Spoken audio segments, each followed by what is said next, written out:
예. 오늘 나갈 내용은 수출입 절차입니다. 수출입 절차. 어, 진짜 좀 쉬운 내용이에요. 진짜 좀 많이 쉬운 내용이고 그렇게 여러분들에게 어려운 이해와 어려운 사고를 요하지 않는 내용이고 그냥 프로세스예요. 예.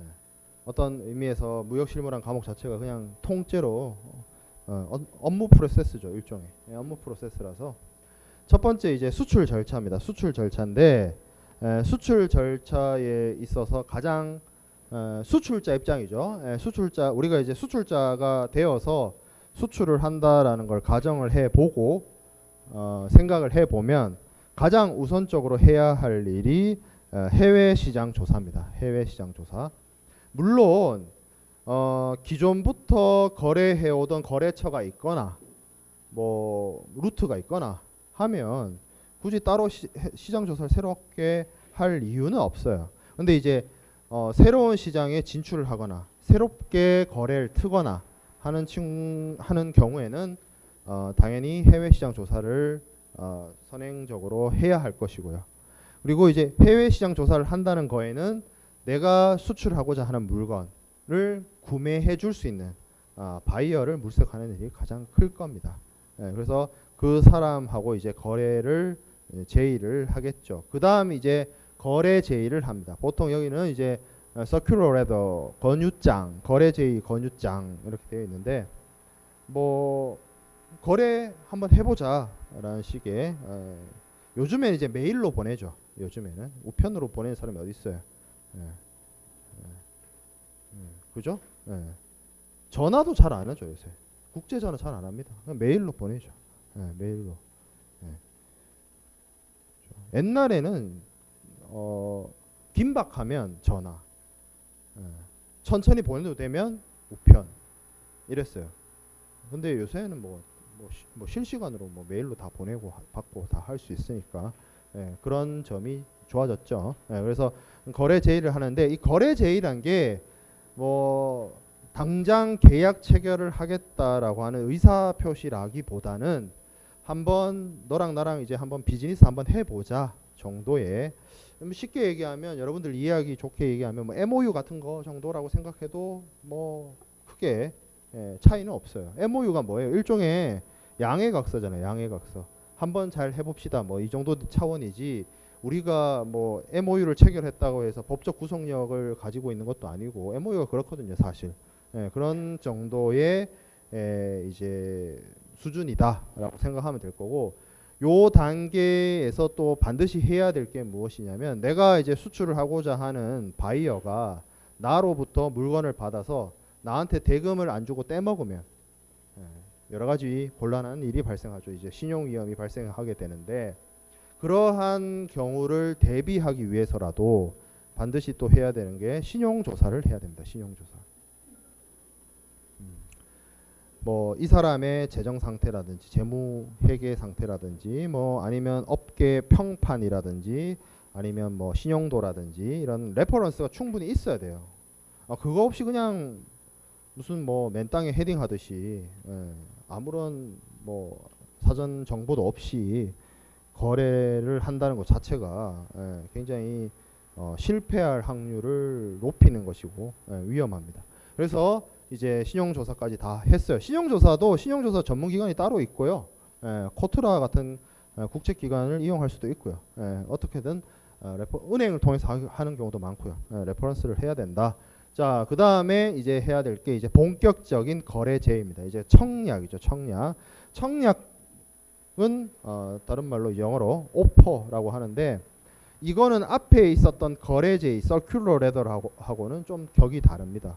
앞에 거는 그냥 단순하게 뭐 한번 잘해봅시다 정도의 수준이었다면 청약은 뒤에서 우리가 청약에 대해서 자세하게 다루겠습니다만 명시적으로 계약의 내용을 포함해서 이 청약에 대해서 상대방이 승낙을 하게 되면 매매 계약이 성립되게 된다는 그런 어떤 특정성과 확정성을 가지고 있는 것을 청약이라고 합니다. 그게 일반적인 거래 제의 서큘러 레더하고는 다른 점이에요. 그래서 오퍼가 있으면 거기에 대한 승낙이 있으면 물론 뭐 청약의 유인이거나 불확정 청약인 경우에는 얘기가 좀 달라질 수 있겠지만 그건 뒤에 가서 다시 얘기하기로 하고 일반적인 확정 청약이라고 한다면 그 확정 청약에 승낙 업세텀스가 있으면 양 당사자 매도인과 매수인 간의 매매 계약 국제 물품 매매 계약이 체결되고 성립됩니다. 계약이 성립이 되면 매도인은 매도인의 의무가 발생되게 되고 매수인은 매수인의 의무가 발생하게 되는데 매도인의 가장 중요한 의무는 아무래도 물건을 파는 사람의 입장이니까 물건을 공급하는 것일 것이고 매수인의 가장 중요한 의무는 물건을 사는 사람 바이어의 입장이니까 대금 지급일 거예요. 그죠? 그래서 그러한 것들을 준비하게 되는데 보통의 경우에 이 청약과 승낙이 내가 그냥 청약을 보내고 저쪽이 바로 오케이 해서 그렇게 넘어가는 경우는 잘 없어요. 드물어요. 물론 있을 수도 있겠지. 케바케로. 근데 보통 이렇게 청약을 하면 교섭을 합니다. 교섭. 내가 뭐 얼마에 팔겠다라고 하면 좀 깎아줘. 뭐 이런 식으로 교섭을 하게 되면 이제 이게 그러한 교섭의 내용들이 이제 뭐 반대 청약이든 뭐 새로운 청약의 형식이든 계속 주고받고를 해요.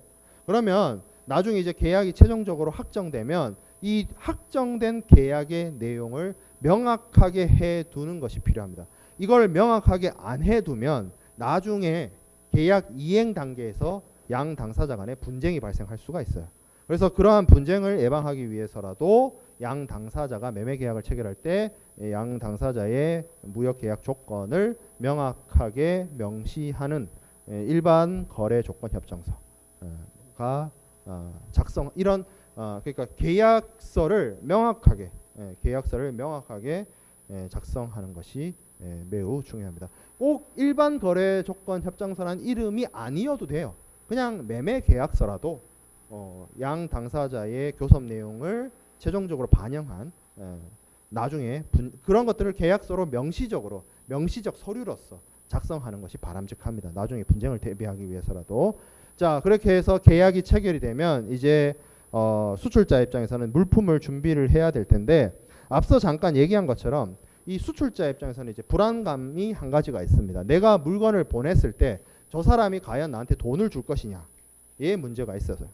그래서 뭐 여기는 이제 신용장 도래라는 표현을 썼는데 그러한 위험, 신용 위험을 회피하기 위한 좋은 수단 중에 하나가 신용장 방식으로 거래를 하는 겁니다. 신용장은 대금 결제를 공부할 때 뭐 1시간 정도 자세하게, 1시간 그 이상 자세하게 다루게 될 텐데 일종의 대금 결제 방식의 하나예요. 신용장을 반드시 선택할 이유는 없습니다. 무역거래에서. 그냥 단순하게 우리가 계좌 이체해 주듯이 단순 송금 방식으로 무역 대금을 결제할 수도 있고요. 뭐 추심을 할 수도 있고요. 포페이팅 같은 어떤 제3자를 활용하는 방법도 있고요.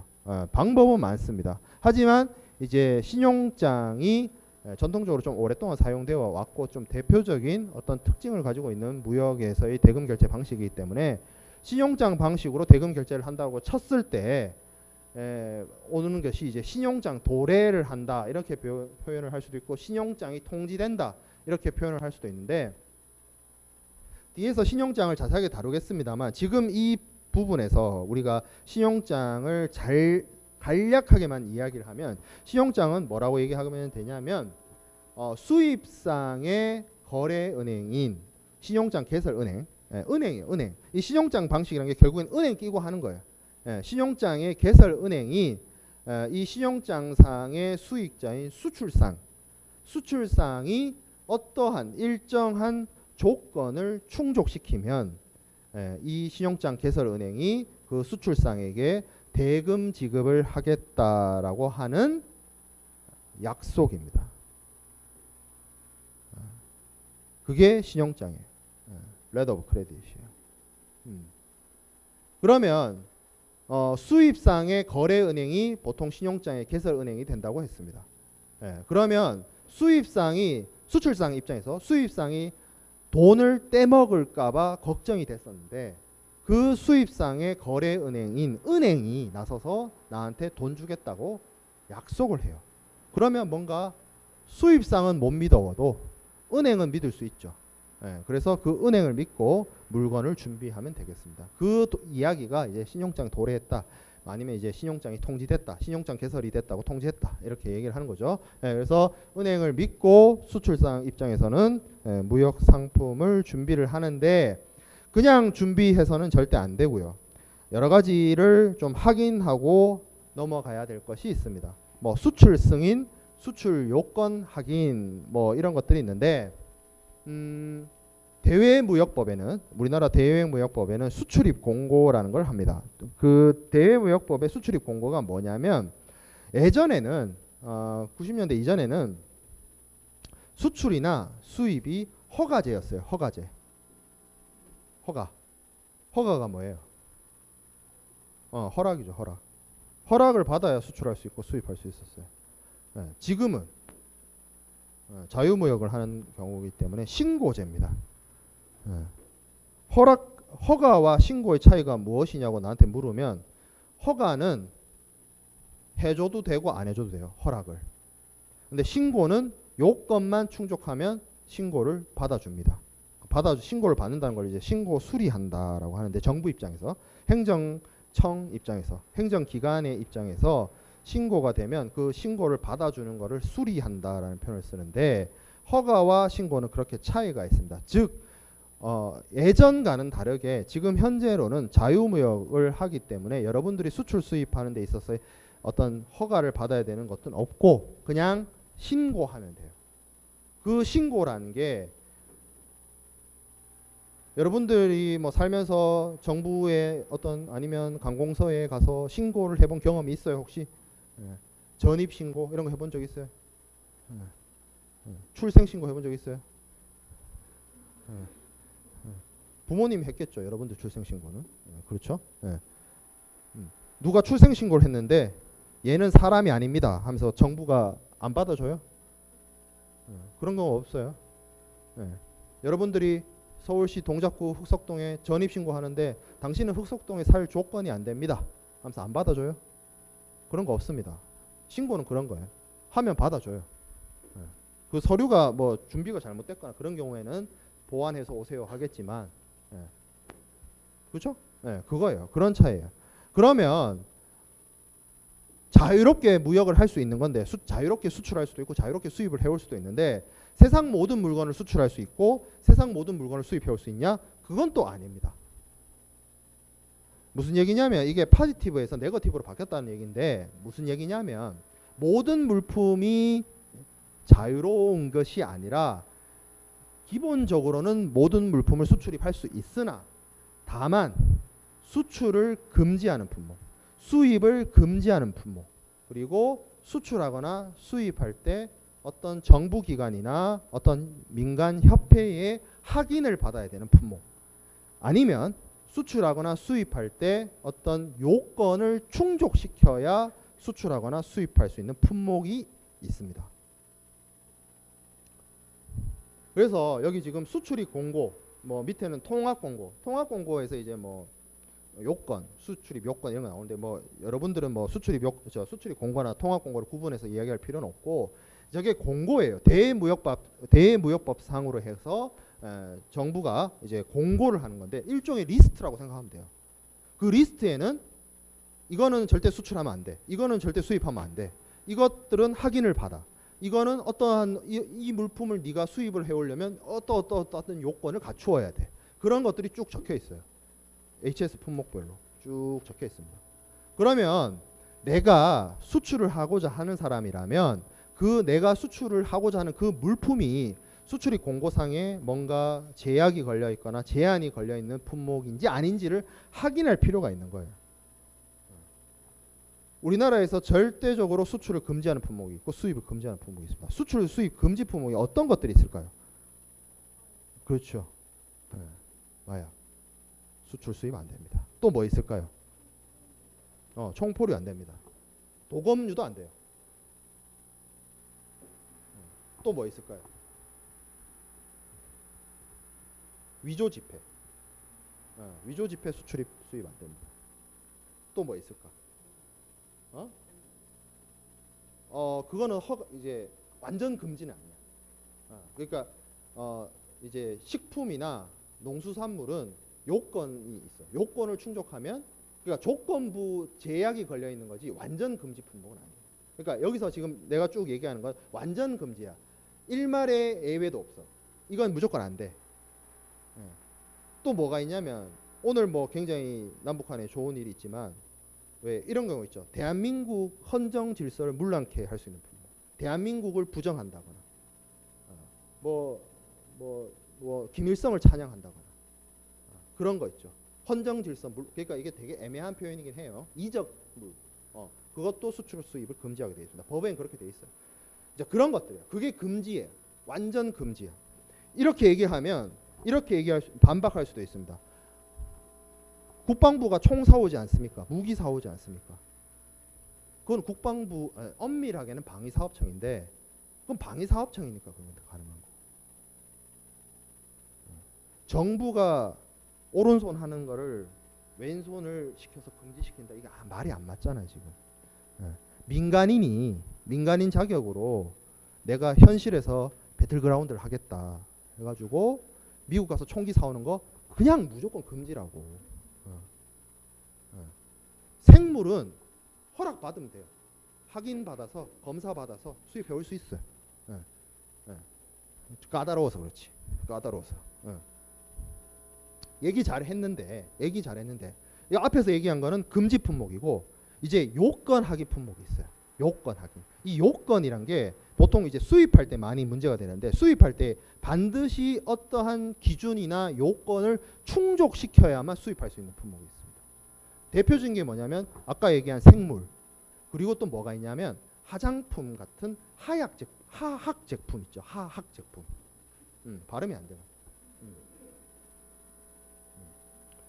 여러분들이 그냥 해외여행 나가서 면세점에서 그냥 냈을 화장품 사가지고 들어오는 거, 그건 크게 문제되지 않아요. 피부가 상해도 여러분 피부니까. 근데 내가 어떤 상업적 목적으로 국내에서 판매하기 위해서 화장품을 수입해 온다. 그러면 반드시 뭘 받아야 되냐면 식약청의 검사를 받아야 됩니다. 무슨 검사? 성분 검사를 받아야 돼요. 그거 안 받으면 수입 안 돼요. 우리나라에 도착했어요. 인천공항에 도착했어요. 못 빠져나옵니다. 공항에서 물건을 보세구역에서 못 가지고 들어와요. 검사 못 받으면. 무조건 받아야 돼요. 약, 건강보조식품, 비타민, 바이타민. 난 비타민이야. 죽을 때까지 비타민이라 할래. 너 바이타민이라며. 어찌 됐든 그런 거. 아니 근데 그런 것들은 왜 금지할까요?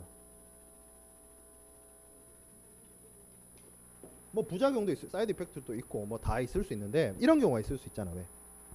어떤 걸 가져왔는데 이 화학품에 있는 어떤 성분, 그리고 저 화학 제품에 있는 어떤 성분을 우리나라 안에서 합성시켜서 뭐가 되면, 이 뭐가 그냥 이제 좋은 건데 이제 뭐 이게 뭐 마약이 될 수도 있고 뭐 그럴 수 있잖아요. 그렇기 때문에 철저하게 성분 검사를 다 합니다. 성분 검사 다 해서 가지고 들어올 수 있어요. 그게 이제 요건 확인, 대표적인 요건 확인. 그 외에도 뭐 정부 기관의 확인이 필요하거나, 아니면 이제 농수산물에 그런 거 되게 많아요. 어떤 무슨 협회 같은 데 있죠. 그런 데서 확인을 반드시 꼭 받아야만 수출 수입할 수 있는 품목들이 있습니다. 그러면 수출 금지 품목에 해당되는 것이면 당연히 수출을 못하는 것이고, 이런 요건 확인이나 뭐 확인을 받아야 되는, 수출을 위해서 어떤 확인을 받아야 되는 품목이라면 사전에 미리 받아야겠죠. 그런 것들을. 그리고 그것이 문제가 되지 않도록 미리 사전에 준비하는 것이 바람직합니다. 그래서 이런 수출 승인이나 수출 요건이 어느 정도 체크를 해서 확인을 했다라고 하면, 이제 그 다음에 수출 물품을 준비하면 되겠죠. 뭐 물품을 준비하는 방법은 많겠습니다. 외국으로부터 원재료를 사와서 우리나라에서 국내에서 가공을 해가지고 다시 수출하는 경우도 있을 것이고, 아니면 국산 원재료를 사용해서 물품을 제조 가공해서 수출하는 경우도 있을 것이고, 아니면 그냥 완제품을 내가 사가지고 조달해가지고 그냥 중간 마진 먹는 그걸로 해서 수출하는 경우도 있을 것이고 어찌됐든 물품을 준비해서 이제 보내게 되는데 보낼 때 이제 해야 되는 것은 해상 운송을 하거나 항공 운송 같은 국제 운송을 해야 되겠죠. 물론 지금 이 수출 절차, 이 수출 프로세스에서는 신용장 방식으로 대금 결제를 하고 해상 운송을 통해서 해외로 보낸다라는 것을 가정하고 얘기하고 있는데 뭐 여기 프로세스에 해상 운송 안 하고 항공 운송 할 수도 있어요. 다만 이제 외국으로 보낸다는 게 중요하죠. 국제적으로 물품을 보낸다는 것이 중요한 점입니다. 그래서 필요한 해상 운송 계약, 국제 운송 계약을 체결하고 그리고 바다로 보내든 비행기로 보내든 그 운송 과정 속에서 발생할 수 있는 여러 가지 위험이 존재하기 때문에 이러한 위험을 회피하기 위한 수단으로서 보험을 들어야 됩니다. 해상 보험을 들거나 아니면 뭐 항공 보험을 들죠. 항공보험 들고 그렇게 해서 해상 운송을 하게 되고 자 그리고 이게 이제 그러면 계약 체결했어요. 운송이라고 다 계약 체결하고 보험회사하고도 얘기 다 끝났어요. 그럼 이제 해야 될 것이 뭐냐면 통관이란 걸 해야 됩니다. 통관, 수출 통관. 통관이란 말은 관문을 통과한다는 뜻이에요. 그래서 수출 통관은 딱히 우리나라 같은 경우에 한국 같은 경우에는 수출 통관과 수입 통관이 있는데 그러니까 수출 통관은 국내에서 물건이 나가는 것이고 수입 통관은 외국에서 물건이 들어오는 것인데 우리나라 경우에는 수출 통관이 그렇게 뭐 어렵거나 뭐 복잡하거나 그런 건 아닙니다. 수입 통관이 좀 까다로워서 그렇지. 보통 다른 나라들도 마찬가지예요. 우리 한국만 그런 게 아니라 수입 통관이 좀 까다롭죠. 수출 통관은 예전에는 정말 그 수출 신고 필증이라는 서류를 들고 관세청이나 세관에 가서 도장 받았어야 했어요. 근데 요즘에는 시스템이 다 좋아져서 유니패스라는 시스템이 있습니다. 가서 그냥 인터넷으로 클릭하면 수출 신고 다 할 수 있어요. 여러분들도 방법만 알면 그만큼 쉬워졌죠. 그리고 사실상 수출 신고 같은 경우에는 신고만 하면 거의 수리가 떨어집니다. 크게 문제가 있지 않은 이상 다 그냥 수리된다라고 보는 거죠. 그래서 통관 절차를 밟고 그 다음에 이제 물품을 선박에 적재하게 되겠죠. 그래서 선적을 하는 것이죠. 그 선적을 하면 물품에 대한 어떤 검량, 검사 이런 거 하고 원래 원칙적인 절차상으로는 뭘 해야 되냐면 이제 배에 실리게 되면 그 선박의 1등 항해사, 퍼스트 오피서가 본선 수치증을 끊어줍니다. 이 본선 수치증은 뭐 특별한 게 아니라 이 하물이 이 선박에 실제로 선적되었다라는 것을 입증하는 서류입니다. 그 서류를 들고 이제 해운회사를 찾아가서 그 서류하의 상한으로 발급받는 서류가 그 유명한 선화증권이죠. 빌 오브 레딩 선화증권. 선화증권은 우리가 또 국제 운송할 때 엄청 자세하게 다루겠습니다만 다른 앞으로 등장하게 될 여러 운송 서류들하고는 좀 근본적으로 차이가 있습니다. 어떤 근본적인 차이가 있느냐 하면 선화증권은 권리증권입니다. 권리증권이란 것은 어떤 권리가 있는 증권이란 건데 이 권리는 물품에 대한 권리입니다. 운송의 목적물이 된 그 물품의 권리예요. 물품의 소유권입니다.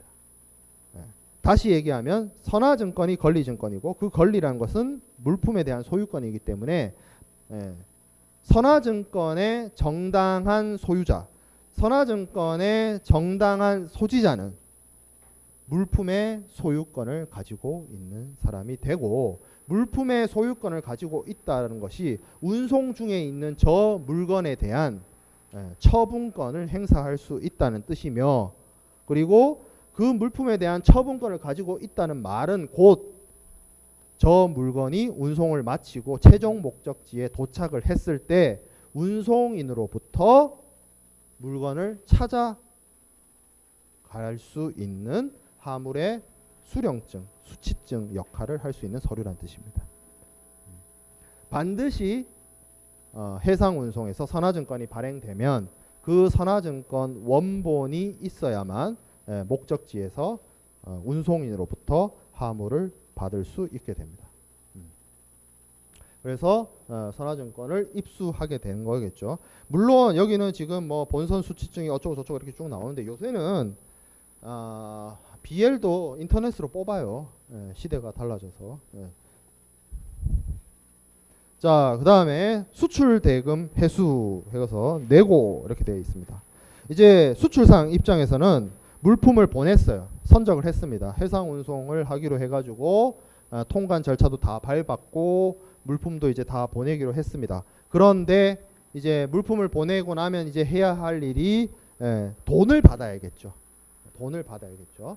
그래서 돈을 받기 위한 준비를 합니다. 그 준비는 뭐냐면 선화증권을 포함한 기타 여러 선적 서류, 운송 서류를 준비를 해서 은행에게 제시하는 겁니다. 앞서 신용장을 잠깐 설명을 할 때 신용장의 정의를 제가 이렇게 내렸어요. 수출상이 일정한 조건을 충족하면 수입상의 거래은행인 신용장 개설은행이 대금 지급을 하겠다라고 하는 약속이다라고 했는데 그 일정한 조건을 여기 적어놓고 있습니다. 뭐다? 수출업자는 신용장이 요구하는 모든 서류를 준비해서 제시해야 합니다. 서류를 줘야 된다는 거죠. 그래서 앞에서 얘기한 그 조건이란 건 결국에는 서류 제시입니다. 서류 제시.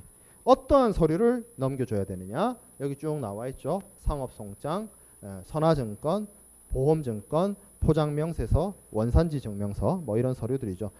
상업송장은 쉽게 얘기해서 그냥 물품 명세서 혹은 영수증 그런 역할을 하는 서류다라고 보면 되고요. 뭐 보험증권은 당연히 뭐 보험 계약의 내용이 담긴 뭐 그런 서류일 거예요. 선화증권 앞에서 이야기를 했고요. 포장명세서, 포장이 어떻게 돼 있는지에 대한 내용이고 원산지 증명서, 원산지 증명서가 예전에는 이 무역 프로세스에서 그냥 기타 서류였어요. 신용장 거래에서 은행에게 제시하는 그냥 뭐 별로 그렇게 중요치 않은 기타 서류였는데 최근에 들어와서는 사실 어떠한 경우에는 선화증권보다 더 중요한 서류가 돼버렸어요. 그 이유는 FTA 때문입니다. FTA가 뭐 여러 가지로 경제적인 어떤 장벽을 허물고 경제 통합을 하기 위함이지만 그래도 가장 중요한 거는 FTA를 하게 되면 그 FTA 당사국들 간에는 물품의 이동이 자유롭습니다. 물품의 이동이 자유롭다는 게 자유롭게 워프할 수 있다는 것이 아니라 수출 수입하는 물품에 FTA 상대국에서 들어오는 물건의 경우에는 관세를 아주 낮거나 아니면 관세를 0%를 부과하게 되죠. 0%란 게 사실상 면세죠. 세율이 0%. 근데 그것을 하기 위한 조건이 뭐다? 그 나라에서 만들었다는 것을 입증할 수 있는 원산지 증명서를 반드시 제출해야 돼요. 한중 FTA입니다. 중국에서 우리나라로 물건이 들어와요. 중국산 물품이라서 관세 면제를 받습니다. 그러나 관세 면제를 받기 위해서는 반드시 중국에서 만들어진 공인된 기관 혹은 인증된 수출자 아니면 뭐 자율발급이면 자율발급의 방식으로 원산지 증명서가 정상적으로 제대로 발급되어져서 제시되어야만 FTA 특혜 관세를 적용할 수 있기 때문에 매우 중요한 서류입니다. 어찌됐든 이러한 서류들을 준비를 해가지고 은행에다 제시하는 거죠. 그러면 앞서 얘기한 신용장에서 말한 그 조건을 충족시킨 거고 정상적인 서류가 신용장 개설은행으로 제시되면 그 신용장 개설은행은 수출상에게 대금 지급을 합니다. 물론 이 서류 제시와 수출상에 대한 대금 지급이 신용장 개설은행과 수출상이 직접으로 하는 경우는 드물어요. 수출상도 거래은행이 있기 때문에 이 거래은행이 앞서 얘기한 뭐 통지를 한다거나 아니면 돈을 이제 사전으로 땡겨서 사전에 신용장 개설은행이 대금을 지급하기 이전에 먼저 지급을 하는 매입이나 이런 방식으로도 할 수 있기 때문에 중간에 은행이 끼이긴 합니다만 원칙적인 본론만 얘기하면 신용장 개설은행이 수출상한테 서류 제시에 대한 반대급부로서 대금 지급을 하는 것이다 라는 거죠. 신용장에 대해서는 어차피 뭐 중간고사 아마 D가 될 건데 그때 또 자세하게 다룰 테니까 그때 가서 다시 공부하기로 하고 그래서 서류를 제시하고 대금을 지급받는 것이죠. 대금을 지급받습니다. 이제 수출상 입장에서 물건 보냈고 돈 받았으니까 땡이 아니죠. 땡이 아닙니다.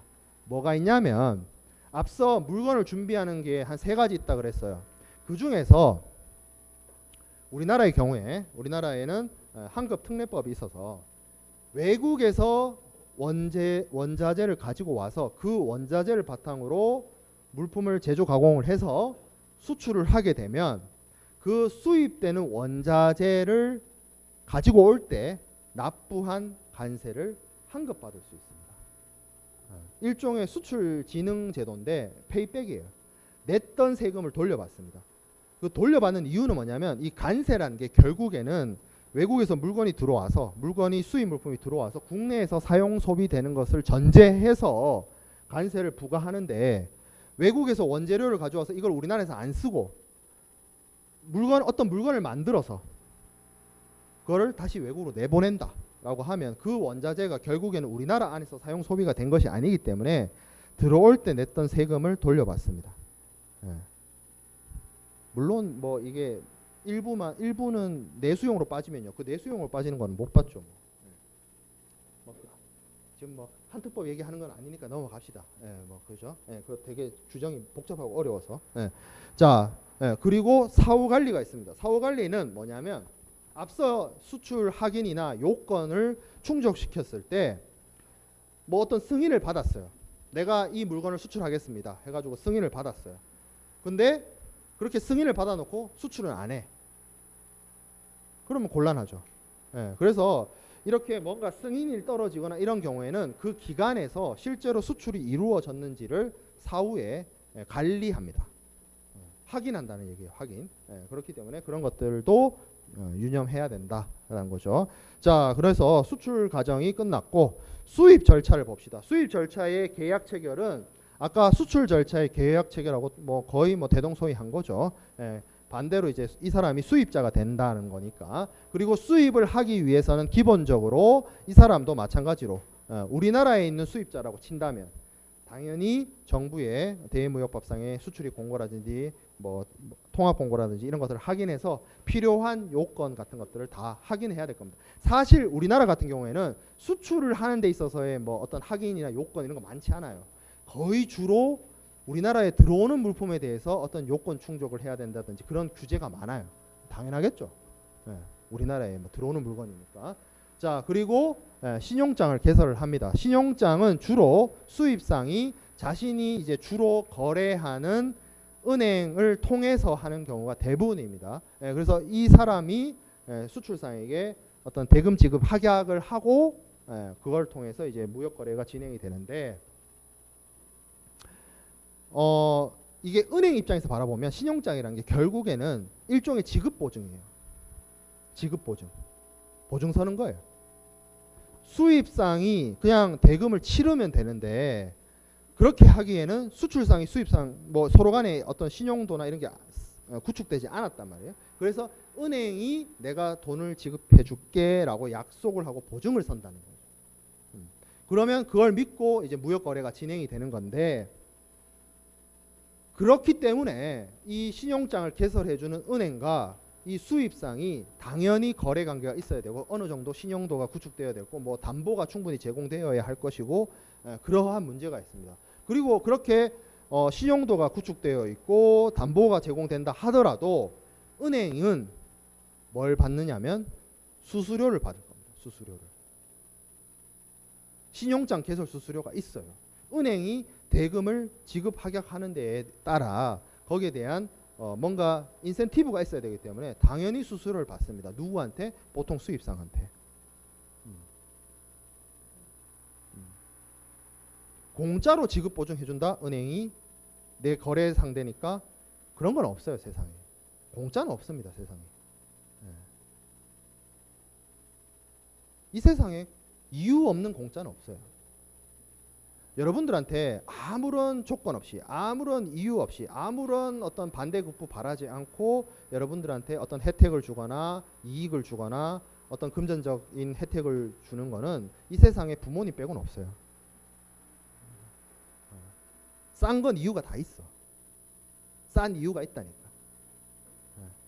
어떤 다른 가게보다 이 가게가 좀 싸요.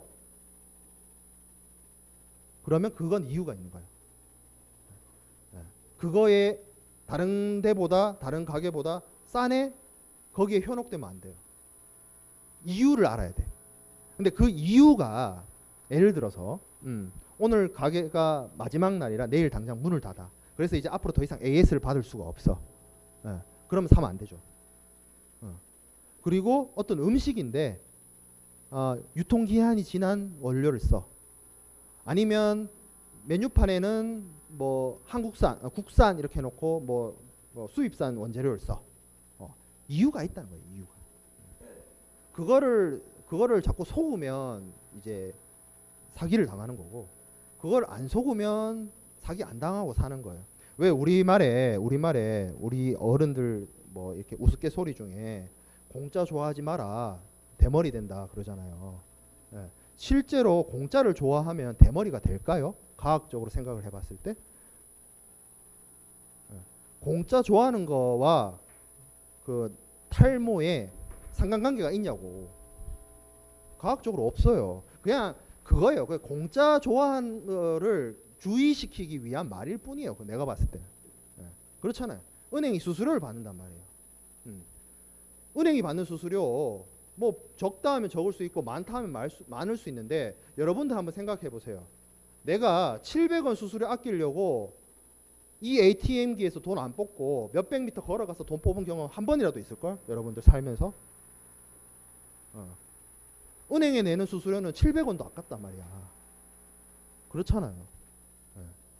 신용장 저거 개설 수수료, 그 신용장 대금에 따라서 이제 퍼센티지가 정해지는데 뭐 많은 경우에는 몇백이 될 수도 있어요. 금액이 크면. 그래서 저런 이유 때문에 나중에 이제 신용장 가서 다시 얘기하겠습니다만 신용장 사용을 잘 안 합니다. 사실상 요즘에는 무역 거래가 어떤 방식으로 대금 결제가 많이 이루어지냐면 그냥 계좌로 쏴줘요. 송금. 그런 식으로 많이 합니다. 그리고 사실 떼먹으면 어떡하냐?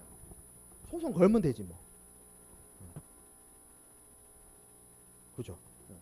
그렇게 가는 경우가 많아서 신용장을 잘 안 쓰입니다. 어찌됐든 그렇다. 자, 그 다음에 선적 서류 도래와 대금 지급. 앞서 수출상이 대금 회수를 하기 위해서 쭉 나열되어 있는 서류를 제시한다고 했어요. 그래서 그 서류들이 결국엔 신용장 개설은행한테 가게 됩니다.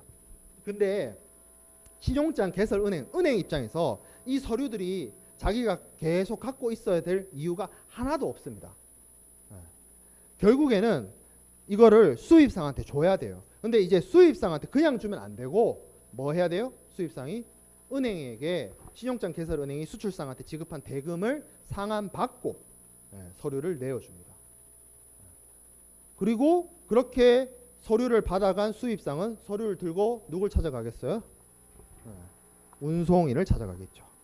목적지에 도착한 화물을 찾으러 갈 겁니다. 그래서 화물을 양육시키고 이제 화물을 받는 거죠. 그래서 목적지에 도착한 뭐 부산항이든 인천항이든 도착한 화물을 이제 배에서 내려서 내가 이제 가지고 가야지. 은행에 대금도 치렀고 난 이건 이제 내 거야 하고 갖고 가려고 하는데 누가 막습니다.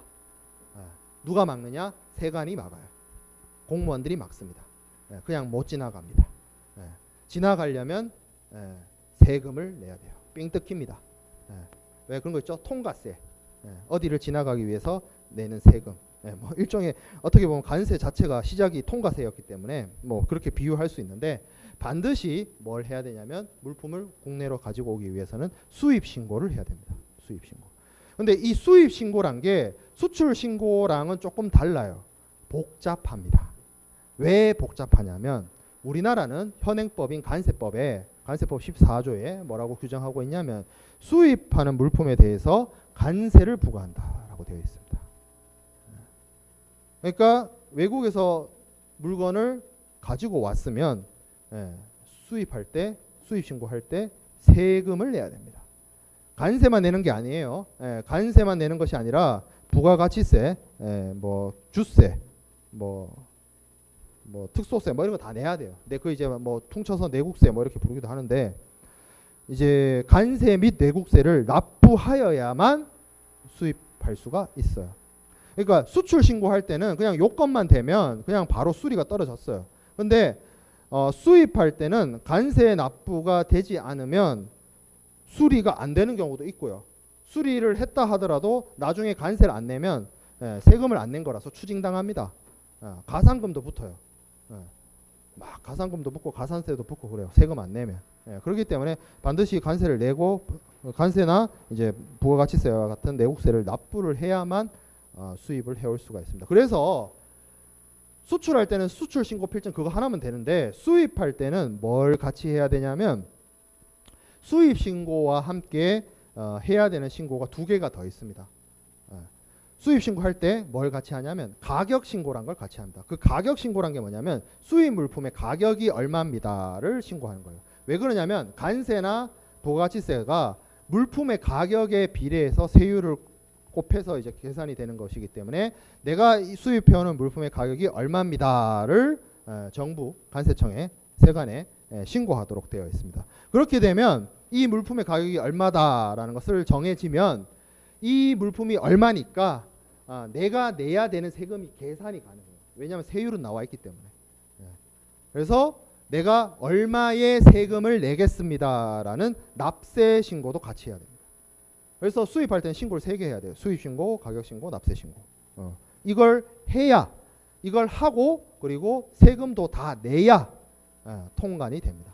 통관이 돼서 이제 보통은 이거 같이 수입 신고할 때 같이 내거나 세금을 사전에 내는 경우도 많아요. 요즘에는 사전에 어차피 세액 계산이 다 끝나기 때문에 신고하기 전에 아니면 물품이 도착하기 전에 세금 다 내버리는 경우도 많고요. 안 내면 추징당합니다. 끝까지 따라와요. 여러분들 죽음과 세금은 피할 수 없다. 그런 말이 있죠.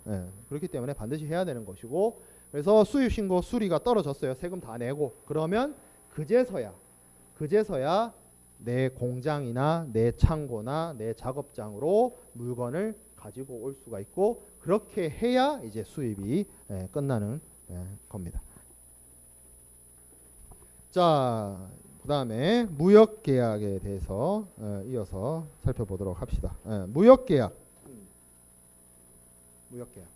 우리가 첫 시간에 어떤 얘기를 했었냐면 무역에는 강의의 무역이 있고 협의의 무역이 있다라고 했어요. 강의의 무역에는 어떤 것들도 포함해요.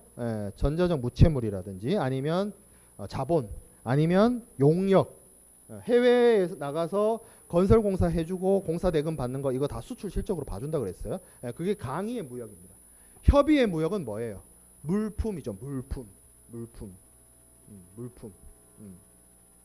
차이가 커요. 엄청난 차이가 있습니다. 아까 제가 잠깐 관세 얘기를 했는데 여러분들 혹시 스팀 같은 거 쓰는 사람 있어요? 스팀이 뭔지 모르는 사람들도 있는 표정인 것 같긴 한데 스팀이 뭐냐면 게임 사는 거예요. 게임을 사는데 CD로 사는 게 아니라 그냥 다운로드로 할 수 있는 권리를 사는 방식이에요. 근데 그 스팀에서 게임 사면 혹시 그 해외 게임사의 게임을 살 때 여러분들 관세 내본 적 있어요?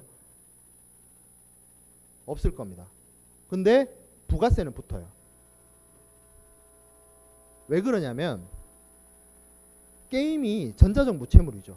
전자적 무채물. 눈에 그러니까 디지털 코드 010101인데 이제 여러분들 이거를 무채물이 아니라 유채물이다라고 주장하는 사람이 있으면 그 사람은 누구? 네오예요. 네오. 매트릭스. 010101 다 보이는 거야, 눈에. 디지털 코드가 다 눈에 보이는 사람. 그러니까 그거는 눈에 형태가 없는 물건이에요.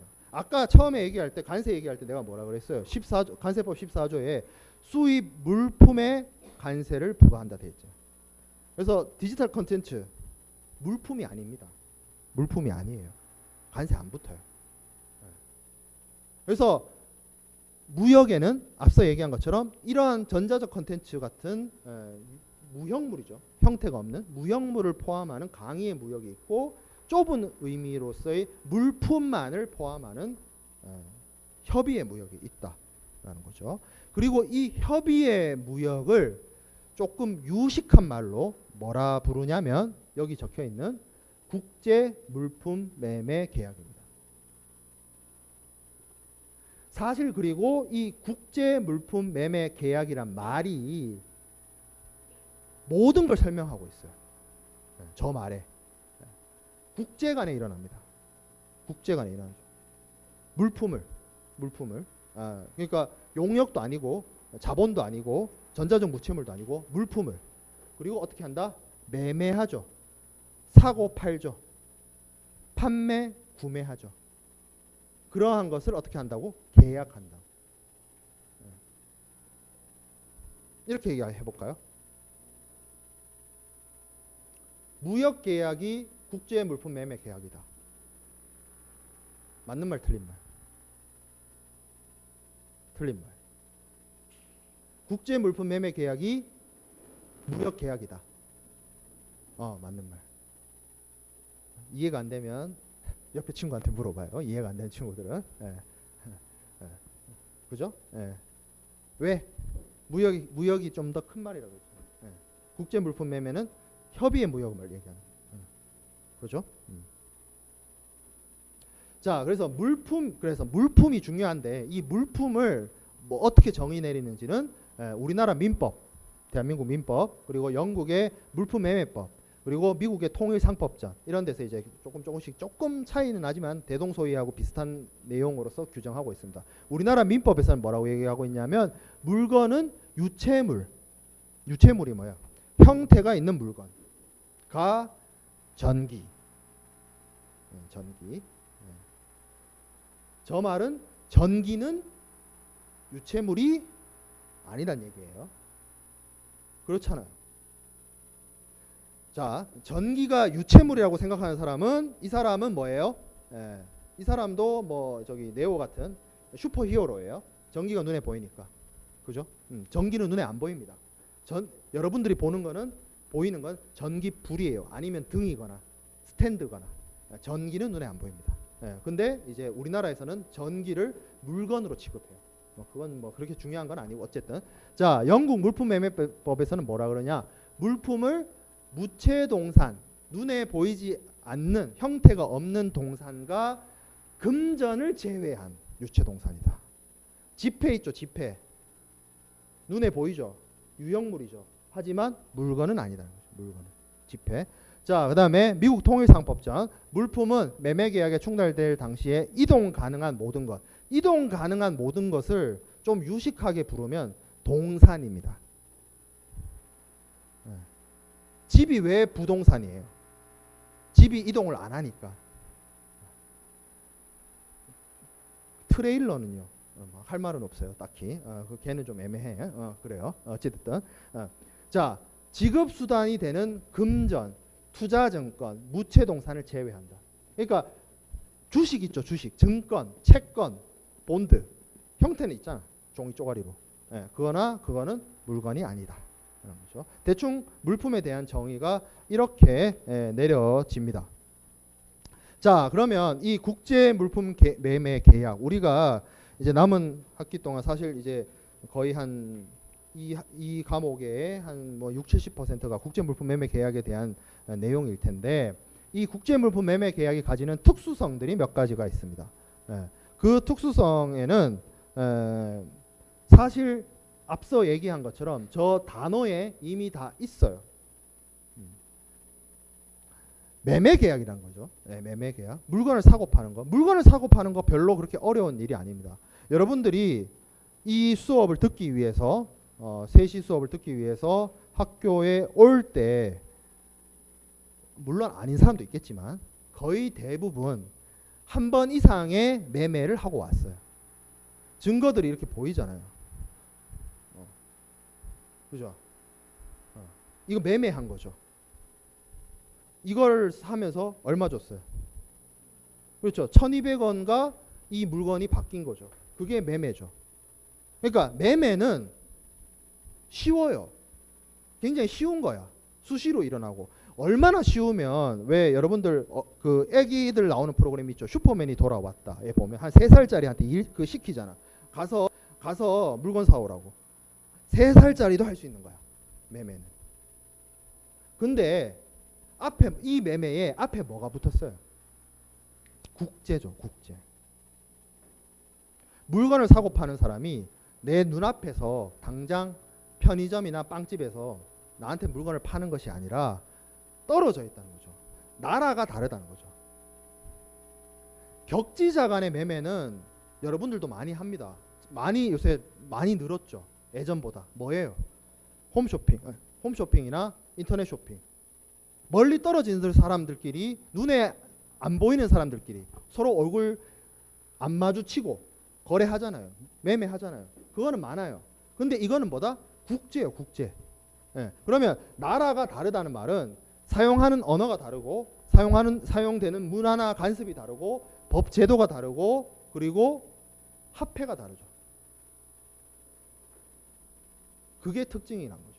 그렇기 때문에 나라와 나라가 다르기 때문에 여러 가지 복잡한 매매 계약을 통해서 매매 조건을 따져봐야 되는 것이고, 그 내용들은 뭐 다음 시간이나 뭐 이제 연휴 지나고 나서 배우게 될 것이고, 그리고 이 매매 계약의 특수성, 이러한 국제 물품 매매 계약의 특수성으로 인해서 반드시 세 가지의 종속 계약이 발생할 수밖에 없습니다. 그 첫 번째는 운송이죠. 운송. 그냥 운송 아니죠. 우리나라 안에서 일어나는 홈쇼핑이나 인터넷 쇼핑 같은 경우에도 운송이 일어납니다. 그걸 뭐라 그러죠? 택배라고 그러죠. 네. 택배를 좀 더 유식한 말로 물류라고 하죠. 물류. 네. 로지스틱스. 네. 그렇죠. 네. 국내에서 물품의 이동이 일어납니다. 국내 안에서. 내국 안에서.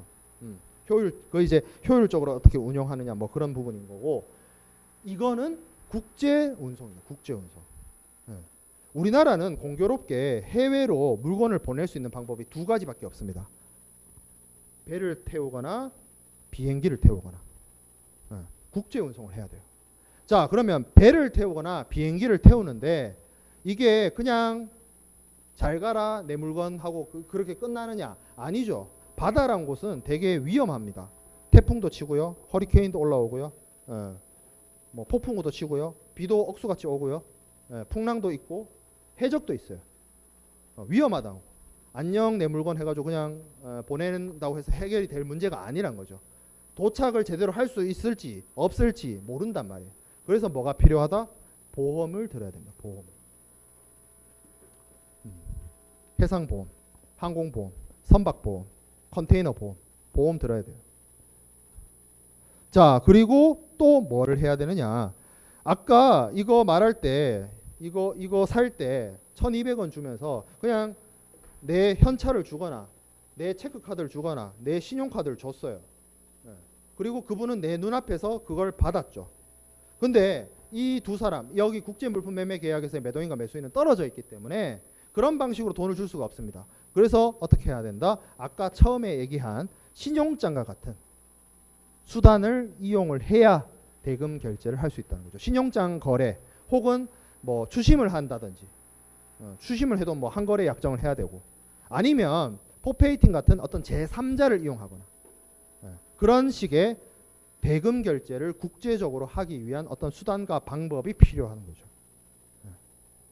그게 일반적인 물품의 매매와 다른 우리가 말하는 소위 말하는 무역 실무가 가지는 특징, 국제 물품 매매 계약이 가지는 특징이 될 겁니다. 사실 그래서 지금 여러분들이 이번 학기에 쓰는 그 보라색 책은 무역학 개론이 맞아요. 그거는 논란의 여지가 없어. 하지만 국제상학 수업 시간에 배우는 그 책의 이름은 무역 실무라기보다는 사실 엄밀하게 따지면 국제 물품 매매 계약 실무예요. 그러면 무역 실무를 좀 더 유식하게 말하는 말이 국제 물품 매매 계약입니까? 뭐 맞는 말이에요. 왜냐하면 법대 교수님들은 그 표현을 더 많이 쓰시거든요. 무역이란 표현보다.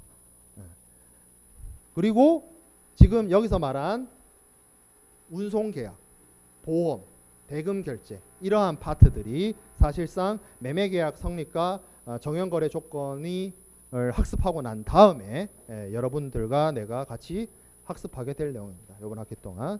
오늘 수고했고 목요일 날 이어서 봅시다.